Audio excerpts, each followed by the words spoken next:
नागरिक मंच भुवनेश्वर पक्षर गुआझर परिसर में स्वर्गत डाक्तर देवेंद्र प्रधान एकादश पालित होती जो ब्राह्मण भोजन सह वस्त्र दान कर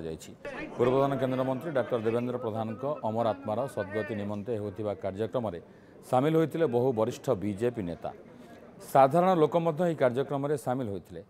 यह अवसर में वरिष्ठ बीजेपी नेता समीर महांती कहते डाक्तर देवेंद्र प्रधान जड़े निष्कपट व्यक्ति थे।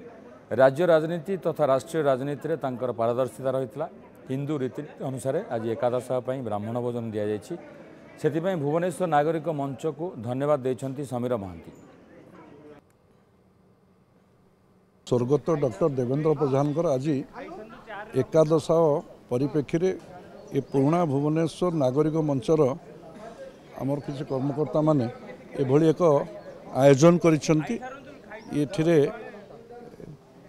आम ये एक पवित्र क्षेत्र ऐतिह्य संपन्न क्षेत्र एकाम्र क्षेत्र पुराणा भुवनेश्वर अंचलर मान्यगण्य ब्राह्मण मानक डाकी एठी पंक्ति भोजनर आयोजन करी आमर परंपरा अनुसार आत्मार सद्गति पाई एभली एक कार्यक्रम करिसेंती। स्वर्गत डाक्तर देवेंद्र प्रधान का आज एकादश दिवस आमर हिंदू परंपरा अनुसार एकादश दिवस रे ब्राह्मण मान को भोजन दि जाए जहाँफल तांकर आत्मार सद्गति लाभ करिवो सेथिपई आज पुराणा भुवनेश्वर नागरिक मंच तरफ आज सामूहिक ब्राह्मण भोजन प्रदान करा जाउची।